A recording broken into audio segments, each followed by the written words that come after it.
Liverpool, Inglaterra, 1956. Exactamente en este año se forma una pequeña banda llamada The Quarrymen, la cual es influenciada por el estallido mundial del rock and roll y sobre todo la locura del skiffle, un género musical originada por los trabajadores pobres y afrodescendientes en 1920. La banda está formada por 6 compañeros de colegio, entre ellos un joven John Lennon, y al poco tiempo después, el 6 de julio de 57, llegaría a la banda un muchacho de 15 años llamado Paul McCartney, y su contacto para entrar a la banda fue Lennon, a quien conoció en una fiesta donde tocaba The Quarrymen, y ese mismo día, sin pensarlo mucho, formó parte de la banda como guitarrista y cantante. Y en diciembre de ese mismo año, McCartney invitó a su amigo George Harrison. Este chico de 14 años se convirtió en el guitarrista líder de la banda. The Quarrymen iba avanzando con la visión de Lennon, McCartney y Harrison, que además fueron dejando de lado el skiffle para centrarse cada vez más en el rock and roll. El 12 de julio del 58 la banda logró grabar un disco muy rudimentario, interpretando 2 temas, un cover de Buddy Holly y el primer tema compuesto por McCartney, In Spite of All the Danger, comenzando así a interpretar temas propios. Y ahora un dato rápido. 3 días después de la grabación, la madre de John Lennon, Julia, falleció trágicamente en un accidente automovilístico, lo que llevó a John a una profunda tristeza. Esto causó que John tuviera un apego más emocional a Paul, ya que también perdió a su madre 2 años antes. Fin del dato rápido. La tristeza de John llevó a que la banda esté estancada y prácticamente casi disuelta, pero en el 59 George Harrison logró reunir nuevamente a la banda para tocar en un club musical y entonces la banda continuó. Al poco tiempo conocieron a Alan Williams, quien se convirtió en su manager. Además cambiaron de nombre a Johnny and the Moondogs y se presentaron a un programa de televisión de jóvenes talentos. Lograron clasificar a la serie final pero fueron eliminados, y lo resaltante de esto es que la banda que quedó en segundo lugar tenía como baterista a Ringo Starr, y desde este punto mantendrían comunicación con Ringo, además que después compartirían escenario. Para este punto el nombre de la banda ya era algo que tenía que tomarse más en serio, ya que John y los Perros Lunares no sonaban tan bien que digamos, así que Lennon y su gran amigo Stuart Sutcliffe comenzaron a pensar en nombres para la banda, inspirados en Buddy Holly, cuyo grupo se llamaba The Crickets, traducido al español serían Los Grillos. Luego de pensar en diferentes tipos de insectos, Stuart propuso The Beatles, los escarabajos, y Lennon por su parte cambió la sílaba beat por beats, que en inglés suena igual, y así nacieron los Beatles, una banda que influyó e inspiró generaciones, aportando formas innovadoras en sus canciones muy adelantadas a su época, revolucionando así diversos aspectos de la industria musical, además de la moda llamada Beatlemanía. Así que es hora de subir del volumen a tus audífonos y altavoces, porque hoy en las historias del rock te traigo la historia de los Beatles.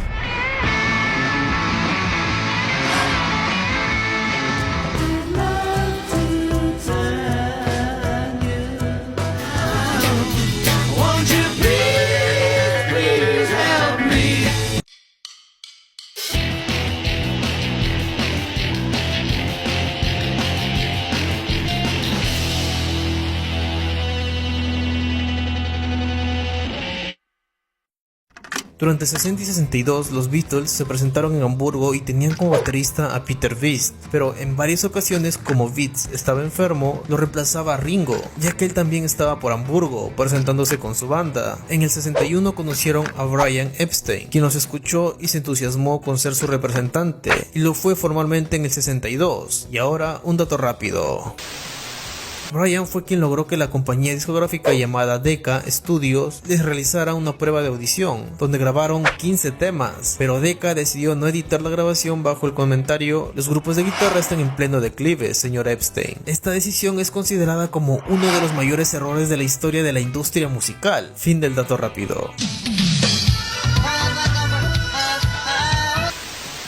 A mediados del 62 se presentaría su primera oportunidad para la banda. Brian logró que el productor George Martin del sello Parlophone, una pequeña subsidiaria de EMI Records, aceptó realizar una prueba a la banda. Entonces el 6 de junio del 62 realizaría la primera sesión en el mítico Abbey Road Studios de Londres, pero el productor no le convencía la forma de tocar de Peter Beast, y en una conversación privada le dijo a Brian que deberían cambiarlo por un baterista de sesión, lo cual así fue, pero Lennon le preguntó a Ringo si quería unirse a los Beatles, y sin pensarlo mucho aceptó, pero como ya tenían un músico de sesión, lo aprovecharon. Andy White fue quien tocó la batería en los dos primeros sencillos de la banda, llamada Love Me Do y PS I Love You. El primer sencillo alcanzó el puesto 16 en las listas británicas, y un par de meses después lanzaría su siguiente sencillo, Please Please Me, el cual logró un notable éxito. Entonces ya era necesario un álbum debut de la banda, y bajo presión y urgencia comenzaron a trabajar en ello, el cual grabaron en menos de un día, para ser exactos en 9 horas y 45 minutos. El disco tenía matices de rock de los 50s y con una lista de 14 temas, Please Please Me fue lanzado en marzo del 63, alcanzando el puesto número 1 en las listas británicas. Con cada sencillo o presentación de la banda, su popularidad se extendía a pasos agigantados, dando vida a la Beatlemanía. Sus actuaciones o apariciones de la banda eran recibidas con entusiasmo desenfrenado por una gran ola de fanáticos que no paraba de gritar. Please Please Me se mantenía en lo más alto en listas y se mantuvo ahí durante 30 semanas. Solo pudo ser desplazado por su segundo álbum de estudio,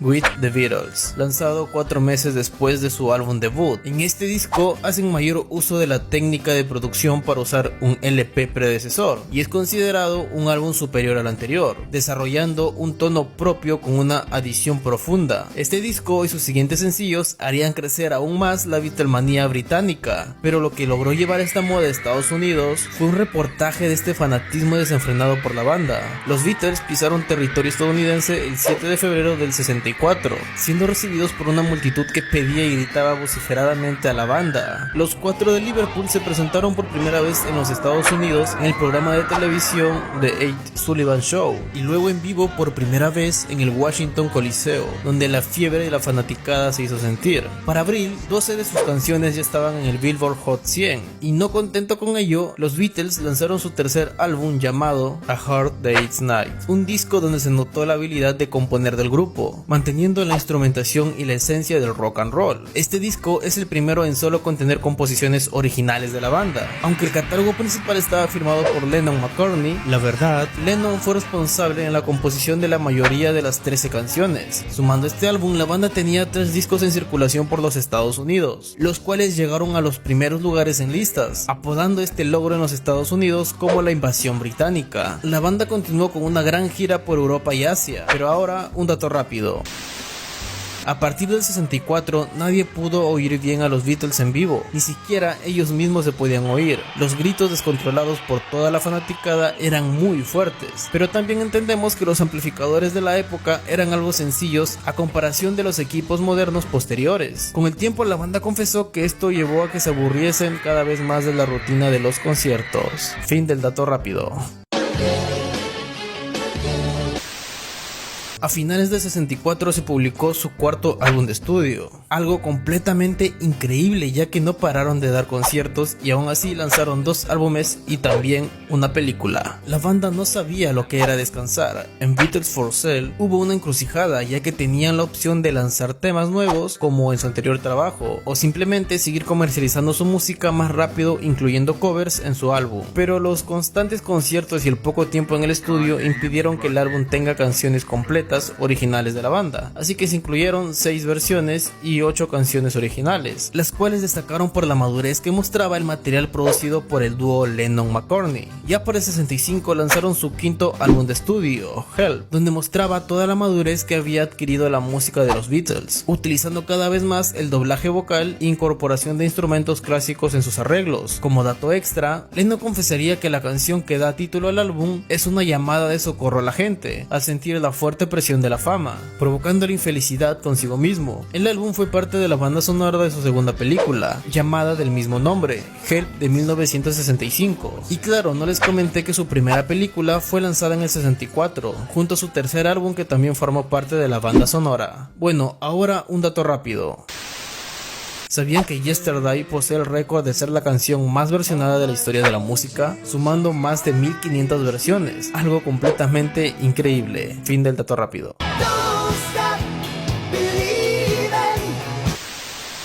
Promocionando su quinto álbum de estudio, el 15 de agosto hicieron uno de los conciertos más recordados de la banda en Estados Unidos, realizada en el Shea Stadium. Es importante ya que se recuerda como uno de los primeros conciertos masivos de una banda de rock. La gira concluyó el 27 de agosto de 1965 y a finales de este año lanzarían su sexto álbum de estudio, Rubber Soul, grabada solo en 4 semanas para aprovechar el mercado navideño. Descrito como un logro artístico importante de la banda, el disco refleja influencias del soul y unas canciones de folk rock que los críticos atribuían su inspiración en The Byrds y Bob Dylan. Y con respecto a este último, un dato rápido. En agosto de 64 conocieron a Bob Dylan, quien les hizo probar hierba por primera vez, ya que los Beatles no tenían experiencia alguna con la marihuana. La banda dijo al respecto que fue una experiencia increíble y una noche fabulosa. Fin del dato rápido. Yo necesito de tu amor.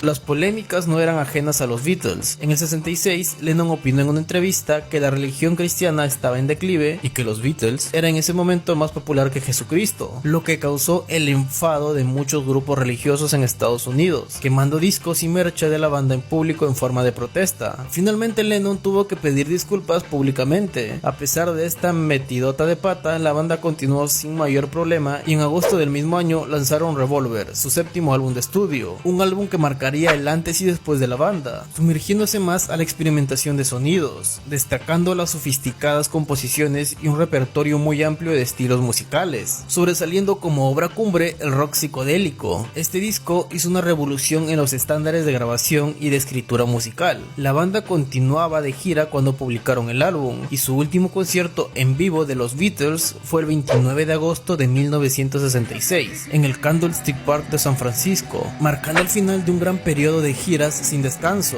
Los Beatles decidieron abandonar los escenarios para centrarse a experimentar en los estudios de grabación y a mejorar su estilo musical, y así entraron a grabar en noviembre del 66 su octavo álbum de estudio, donde se alejaron del pop rock convencional de la época y comenzaron a experimentar nuevos sonidos, continuando la iniciativa de su anterior disco. Ahora incluyeron música hindú, music hall e influencias sinfónicas, y claro está la música psicodélica. Este disco fue considerado por la crítica como otro de los mejores álbumes de todos los tiempos, junto a temas que se convirtieron en eternos clásicos de los Beatles. La banda parecía no tener límites, pero un trágico 27 de agosto de 67 sufrirían una gran pérdida. El representante de los Beatles, Brian Epstein, falleció por una sobredosis de anfetaminas. Fue un fuerte golpe para la banda, dejándolos un poco desorientados con respecto al futuro de los Beatles, y oficialmente comenzaría el final y declive del grupo. La banda publicaría en noviembre del 68 su álbum blanco.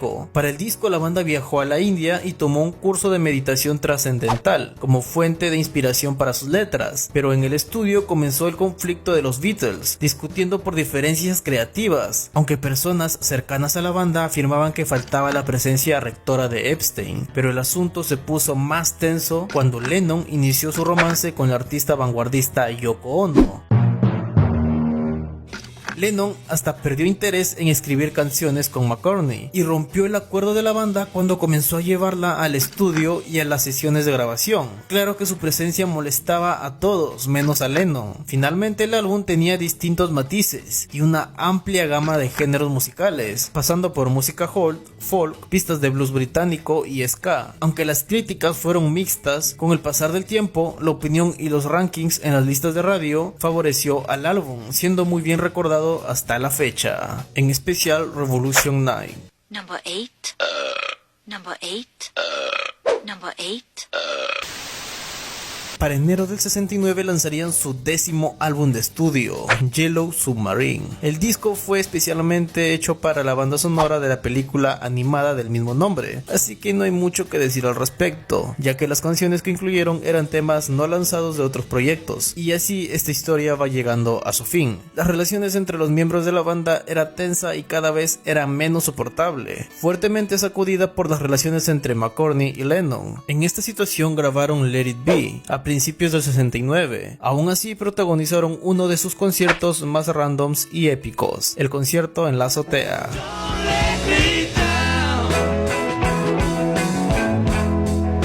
Por iniciativa de McCartney produjeron otro nuevo álbum, ya que la experiencia del último trabajo fue desagradable, así que en febrero del mismo año comenzaron las grabaciones de Abbey Road, concluyendo el 20 de agosto. Ese día fue la última vez que los 4 Beatles estuvieron juntos en el mismo estudio. Abbey Road también fue uno de sus álbumes más destacables y recordados hasta la fecha, y cabe mencionar su tan famosa portada, que fue tomada en la esquina de Abbey Road. Abbey Road se publicó el 26 de septiembre del 69 y Let It Be fue publicada el 8 de mayo del 70, pero antes Lennon anunció su retiro de la banda el 20 de septiembre del 69, y así termina la historia de una banda que inspiró a decenas y decenas de músicos y a base de las experimentaciones logró evolucionar la industria musical. Los 4 de Liverpool estaban muy adelantados a su época, 7 años fueron suficientes para dejar un legado que hasta la fecha suena increíblemente bien, y sin darnos cuenta que fue grabado en los 60s, así que sin nada más que decir, larga vida a los Beatles.